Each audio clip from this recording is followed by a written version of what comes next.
satu, tidak mungkin dua dan tidak mungkin tiga, kan begitu. Siap. Terus kalau memang Tuhan itu satu, pencipta langit dan bumi dan seisi-isinya, itu berarti dia maha tahu, maha kuasa, maha melihat, maha mendengar.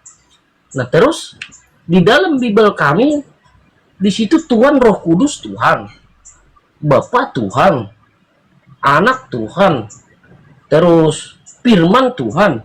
Nah, anak menjadi Tuhan bisa mati, itu bertolak belakang dengan akal saya. Kalau Tuhan bisa mati, terus siapa yang memelihara alam semesta? Itu yang saya pemikir. Oke, saya buang Bible, tidak masuk akal ini pelajaran ini. 35 tahun saya mengikuti ajaran itu, ternyata isinya rusak.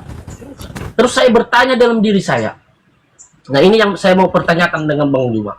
Apakah sama Tuhan yang dalam pemikiran akal sehat saya itu, yang satu-satunya maha kuasa itu, apakah sama dengan yang umat muslim anut sekarang ini? Karena saya menemukan di dalam surah Al-Ikhlas bahwasanya dalam pemikiran saya yang saya pikir sekarang ini sama penjelasan dengan surat di Al-Ikhlas itu tadi. Dan juga sama, ada juga yang mengatakan bahwa Tuhan di Quran itu penjelasannya Tuhan itu tiada setara dan tiada umpama dan seumpamanya. Dia berarti dialah yang maha tinggi. Jadi saya berpikir, disinilah saya penemuan saya, keraguan saya Bang Juma. Kalau Bang Juma meyakinkan saya, besok satu keluarga saya masuk muslim.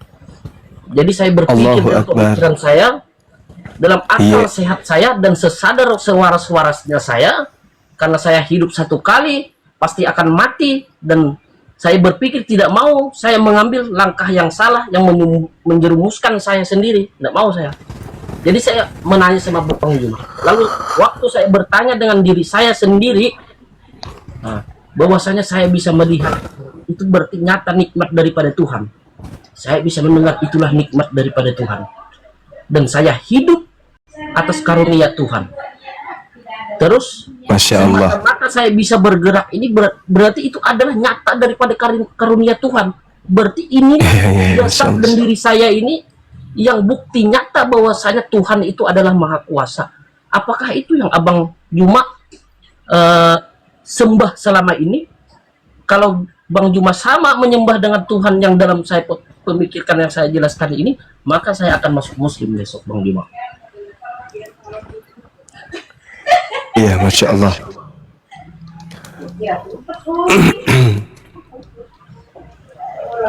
Jadi kalau di Islam itu Bang, Islam itu bukan agama baru. Islam itu adalah ajaran yang sudah diajarkan oleh Allah pencipta langit dan bumi, sejak kemudian manusia itu dicipta, yaitu Nabi Adam alaihissalam. Iya Bang. Makanya perintah di Al-Quran itu apa? Bismillahirrahmanirrahim. Wala takufu ma laysa laka bihi ilmu. Janganlah kamu mengikuti sesuatu yang tidak kamu ketahui. Inna sam'a wal basar wal fu'ada kullu ulaika kana anhu mas'ula. Karena pendengaran, penglihatan dan hati nurani semuanya itu akan dimintai pertanggungjawabnya nanti.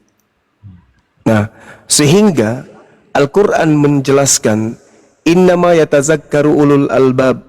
Sebenarnya hanya orang yang berakal sehat yang dapat menerima pelajaran, yang bisa menerima ajaran Islam ini.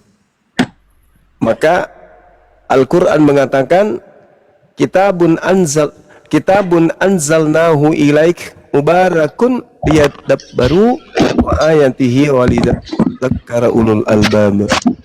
Al-Quran yang aku wahyukan kepadamu penuh berkah agar mereka menghayati ayat-ayatnya dan agar orang-orang yang berakal sehat mendapat pelajaran.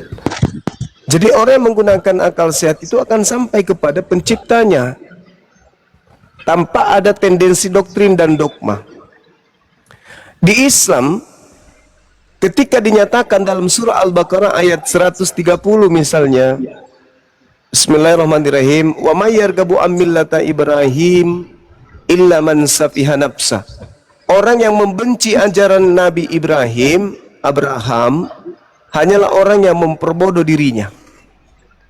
Sehingga kami umat Islam diajarkan untuk menyembah kepada Tuhan yang disembah oleh Nabi Ibrahim alaihissalam.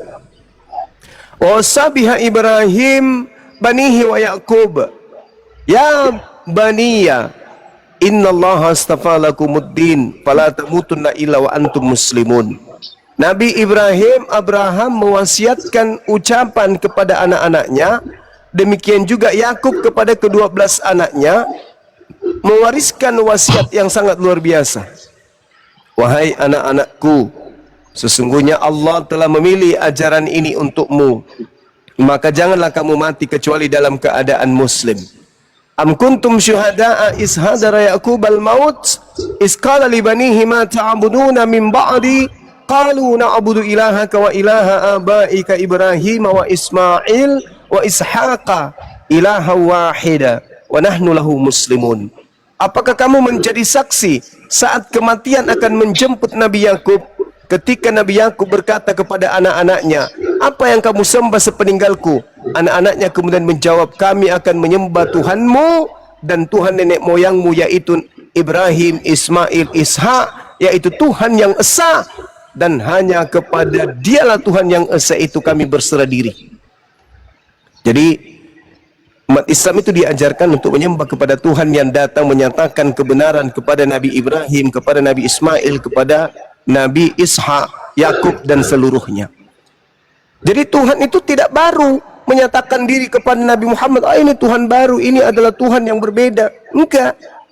Tapi Nabi Muhammad diajarkan, Qulu amanna billah wa ma unzila ilaina wa ma unzila ila Ibrahim wa Ismail wa Ishaq wa Yaqub wal asbat wa ma utiya Musa wa Isa wa ma utiyan nabiyyuna min rabbihim. Katakanlah wahai Nabiku Muhammad, kami akan beriman kepada Allah dan kepada apa yang diturunkan kepada kami dan kepada apa yang diwahyukan kepada Nabi Ibrahim, Nabi Ismail, Nabi Ishak, Nabi Yakub dan anak-anak cucunya, dan kepada apa yang diberikan kepada Nabi Musa, Nabi Isa, serta kepada apa yang diberikan kepada nabi-nabi dari Tuhan. Kami tidak membeda-bedakan di antara mereka dan hanya kepada Allah kami berserah diri. Wa nahnu lahu muslimun. Jadi kami umat Islam itu hanya beriman kepada pencipta langit dan bumi yang bukanlah makhluk, bukan roh, bukan makhluk, tetapi Khalik yang menciptakan. Makanya umat Islam itu tidak bisa mewujudkan Tuhannya dalam rupa makhluk, karena Tuhan itu laisa kamitslihi syai'.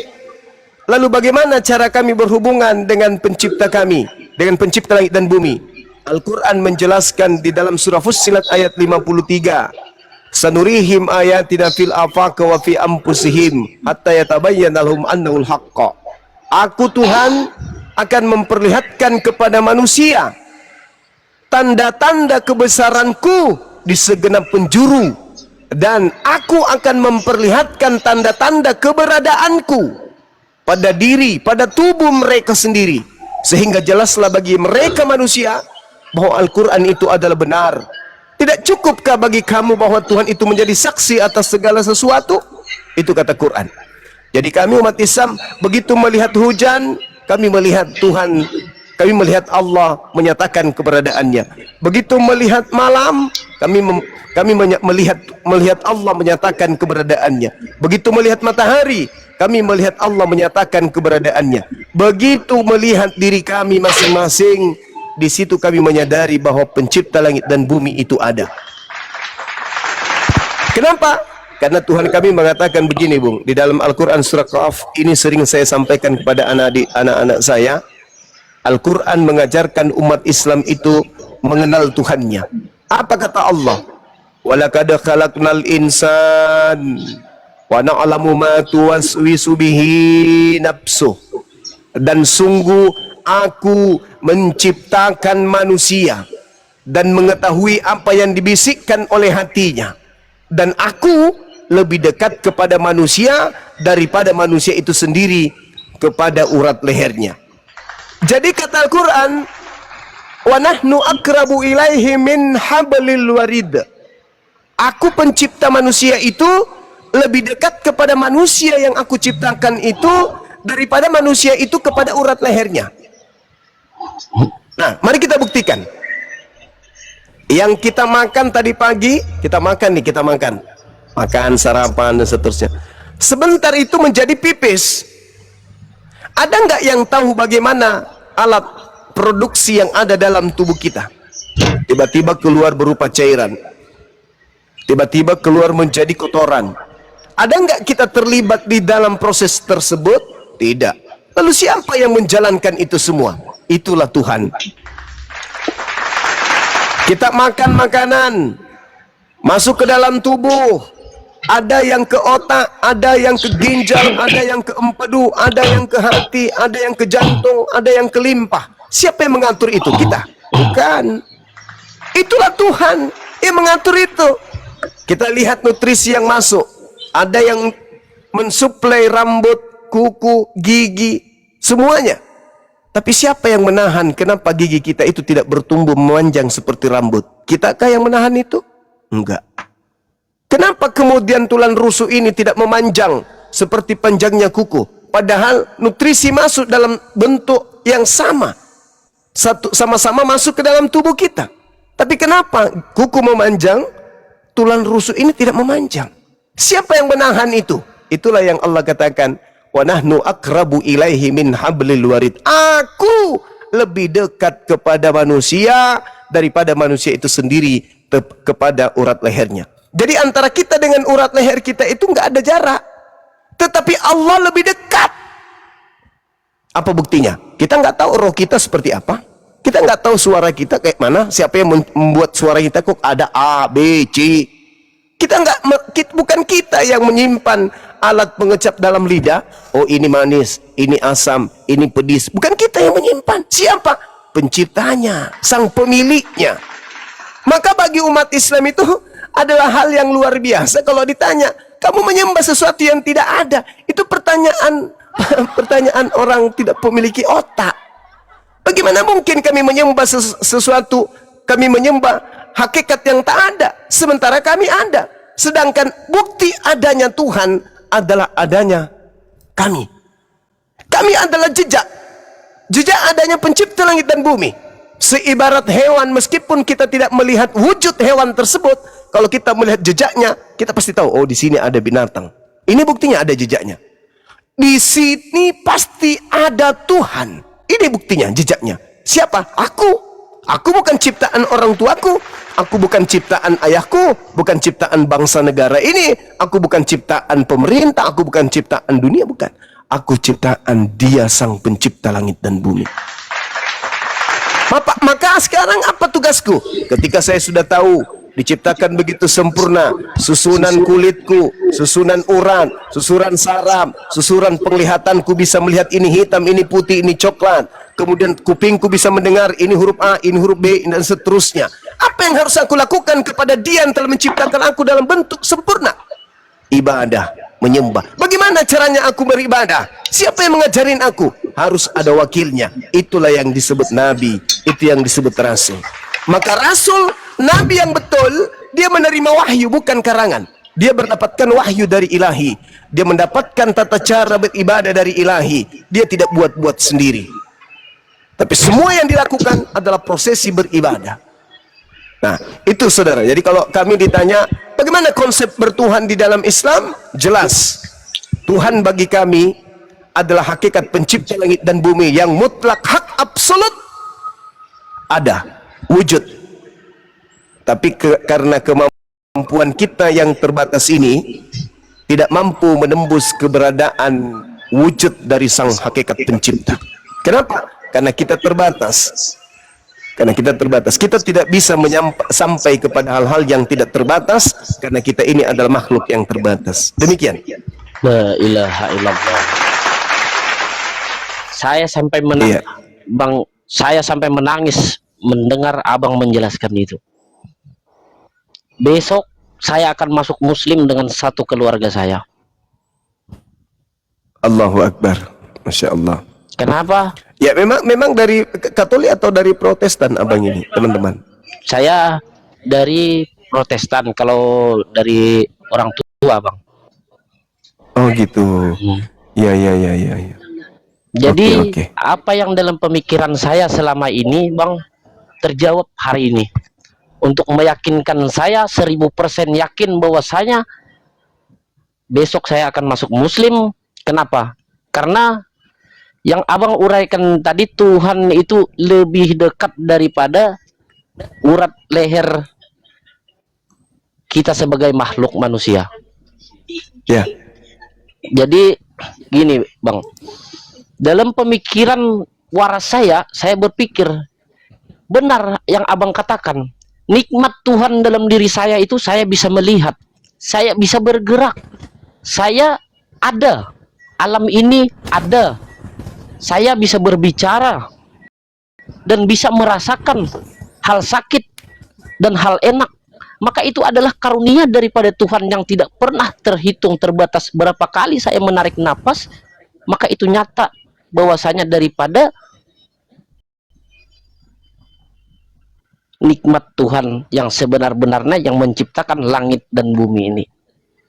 Maka besok Allahu Akbar. saya akan bersahadat dan menyatakan bahwasanya Muhammad adalah nabinya Allah atau kekasihnya Allah. Karena saya mempelajari kitab apa namanya? Kitab Tauhid. Saya baca di situ, Bang. Saya Allahu Akbar. Masya membaca Allah. bahwasanya tentang ketuhanan. Terjadi asal mula diri manusia itu tadi, saya tidak pungkiri ya, Bang ya. Nggak tahu juga kitab Tauhid itu leluhur saya dapat dari mana, nggak tahu. Tapi saya membaca. Jadi bahwasanya manusia itu tercipta daripada nur. Nah, nur itu ternyata bahan penciptaan nur itu adalah nur Muhammad atau yang disebut Ahmad. Maka Allah berkata, kun jadilah alam dan seluruh isi-isinya itu terjadilah, bahwa termasuk kita, termasuk saya ini berarti bahwasanya terciptanya. Kalau Adam tercipta dari tanah, saya telusuri, Bang. Tanah itu berasal daripada air. Air itu berasal daripada angin. Angin itu berasal daripada api. Api itu berasal daripada nur. Nur itu berasal daripada nurnya Muhammad. Kalau Muhammad itu berasal daripada Allah, berarti nyata daripada Muhammad itu adalah memang kekasih Allah, atau yang disebut apa ya? Yang benar apa sih? Allah kah? Allah kah apa, Bang? Allah. Kalau di Muslim, Allah. Allah. Kalau memang benar daripada Muhammad itu adalah nur Allah, berarti nyata Muhammad itu adalah zat Allah. Kenapa saya berkata begitu? Sama berarti dengan diri saya. Nyambung bahwasanya. Berarti saya sendirilah sebenarnya yang kenyataan hidup. Kenyataan hidup adalah kenyataan hidup bahwasanya Allah bernampak kepada diri saya. Makanya saya menyatakan besok saya akan masuk Muslim. Terjawab dan hari ini Bang Juma menjelaskan bahwasanya Tuhan itu tidak jauh. Tidak mungkin saya ciptaan Tuhan itu jauh daripada Tuhan. Kan tidak masuk logika saya. Pasti Tuhan itu mengetahui apa setiap perbuatan saya. Berarti kalau Tuhan menghidupi saya, mengadakan saya, maka Tuhan itu pula lah yang menjamin hidup dan akhirat saya.